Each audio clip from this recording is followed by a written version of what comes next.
Parlons aujourd'hui, si vous le voulez bien, de l'une de mes meilleures découvertes, on va dire, de 2024, Hazbin Hotel. Alors, évidemment, bonjour à toutes et à tous, je suis très content de vous retrouver pour une nouvelle vidéo. Sachez que oui, aujourd'hui on va parler de cette série-là, notamment Ouftoub qui m'avait fait découvrir la série, donc encore une fois, un grand merci à lui. Mais, on va parler de mes attentes pour la saison 2. Alors, pour ceux qui voudraient connaître mon avis, je vous inviterai à aller voir les différentes vidéos qu'on avait faites concernant la série. Mais là, c'est très intéressant. Pourquoi? Parce qu'on en entend quand même pas mal concernant la série, notamment Ouftoub qui me partage certaines informations.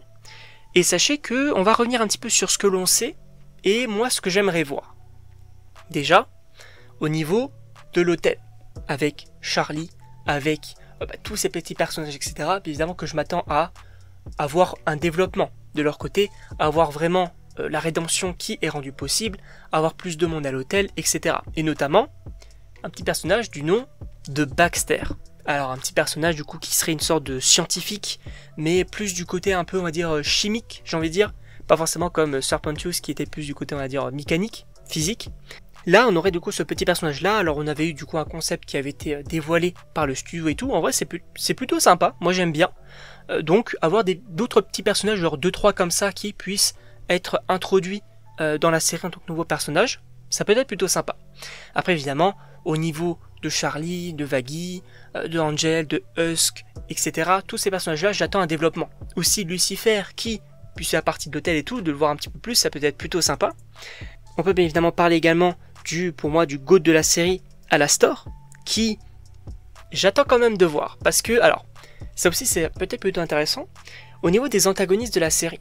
Parce que moi, là où dans la saison 1, on avait eu, on va dire, le côté angélique en tant que menace suprême, et les Viz en tant qu'antagonistes secondaires, là, j'imagine l'inverse.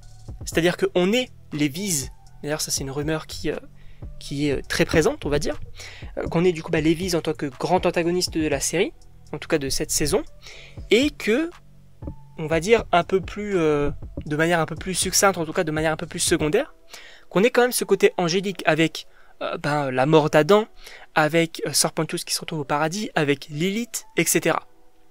Et qu'on tisse tout ça, peut-être un véritable affrontement entre, je ne sais pas, peut-être avec Lilith, les anges, etc., contre l'autel, pour une saison 3. Ça pourrait être très intéressant, d'avoir ce côté-là, donc peut-être une saison 2 un peu de transition, j'ai envie de dire, mais pour moi ça peut fonctionner. Voilà. Après il ne faut pas oublier, donc comme je disais, donc Alastor, avec notamment le pacte qu'il aura avec qu'il a eu du coup avec Charlie, de ce côté de voilà, tu vas devoir faire un truc sans blesser personne de manière physique, mais voilà, tu vas devoir agir pour moi à un moment donné. Et je pense que ce qui serait intéressant, c'est que peut-être à un moment donné, je ne sais pas, l'hôtel devienne un peu trop puissant pour les anges, et qu'on ait donc peut-être Lilith qui soit en lien avec Alastor, puisqu'on rappelle donc Alastor a un pacte avec quelqu'un, on ne sait pas forcément qui, mais qui de mieux que Lilith, puisque forcément Alastor a dû faire un pacte avec quelqu'un de très puissant, donc possiblement Lilith. Et moi ma théorie, c'est que peut-être qu'à un moment donné Lilith va dire à Alastor, toi qui as le pacte avec ma fille, tu vas lui dire de se ranger de notre côté, parce que du coup elle a signé. Elle a signé, elle n'aura à blesser véritablement personne, juste tu te mets de notre côté, et tu arrêtes tes conneries. Moi ça peut être plutôt intéressant ce côté-là. Et après, donc, on peut également parler du possible retour d'Adam. Alors, je n'y crois plus forcément. C'est vrai qu'à un moment donné, j'y croyais, parce que je me disais, ça peut être vraiment, vraiment très stylé. Mais étant donné qu'on n'en entend plus trop concernant un personnage, bon, j'ai un petit doute. Alors après, ça reste possible qu'il puisse revenir ou quoi, mais ça me paraît un peu compliqué. Donc, à voir de ce côté-là. En tout cas, donc, je ne sais pas ce que vous en pensez, donc n'hésitez pas évidemment à me le dire dans les commentaires. N'hésitez pas également donc à vous abonner. Et donc, on se retrouve pour une prochaine vidéo.